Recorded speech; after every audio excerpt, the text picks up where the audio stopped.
भोले के भक्तों को मेरा प्रणाम।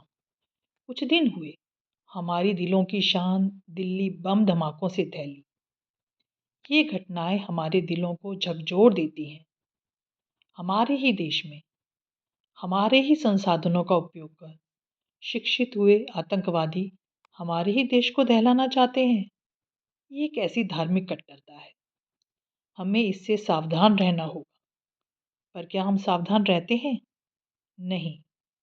बिना सोचे हर किसी पर भरोसा करना, हर समय वसुदैव कुटुंबकम का भाव रखना हम भारतीयों को खोखला बनाता है।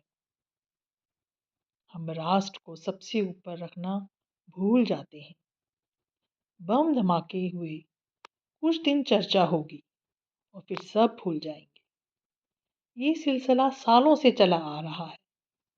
हजारों सालों से, हजारों सालों से हमारी दयालुता, भाईचारा का सदैव फायदा उठाया गया है। तभी तो हम सालों तक गुलाम रहे हैं।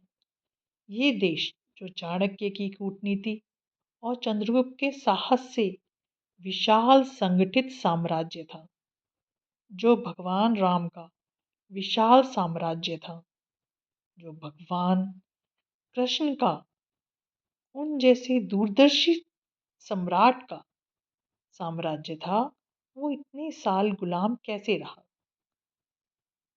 हर बाहर से आने वाले आक्रमणकारी ने अपना कब्जा हम पर कैसे कर लिया? मुट्ठी भर अंग्रेज इतनी बड़ी जनसंख्या पर कर पाए, इतनी बड़ी जनसंख्या पर कब्जा कर पाए, तो ये हमारी कमजोरी है, हमारी कायरता है। हमारे दिलों के अंदर पता नहीं कौन सा भय भर गया है कि हम सामना करने की शक्ति खो देते हैं। यह भय शायद भ्रष्टाचार या सिर्फ अपने सुख के बारे में सोचने से पैदा होता है। तभी राष्ट्र का सम्मान पीछे रह जाता है। महाराणा प्रताप के साथ सभी राजपूत राजा मिलकर लड़े होते तो हम मुगलों को हरा सकते थे। 1857 में महारानी लक्ष्मीबाई का साथ सभी राजाओं ने दिया होता तो हम 1857 में ही विजय हो गए होते। पर सबके अपने अपने स्वार्थ हैं, जिससे राष्ट्र और धर्म दोनों ही नगण्य हो जाता है। आज का युवा बहुत जागरूक है और पूरी उम्मीद है इन धमाकों के उत्तर में वे अपने आसपास किसी भी संदेहास्पद गतिविधि पर नजर रखेंगे। हर समय सुरक्षा की जिम्मेदारी सेना या पुलिस की नहीं है, हमारी और आप सबकी भी है। तो जागिए, अब भी नींद से जागिए, देश हित पर ध्यान दीजिए, सिर्फ अपनी सुख सुविधाओं पर नहीं।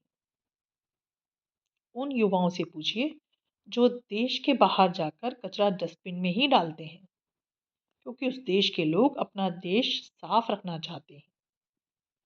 पर भारत में क्या होता है, ये चर्चा करने की जरूरत ही नहीं है। अपने मन में अपने देश को स्वर्ग से भी महान बनाने की कामना करिए, तो फिर ये देश सोने की चिड़िया जरूर बन जाएगा। ऐसा मेरा मानना है।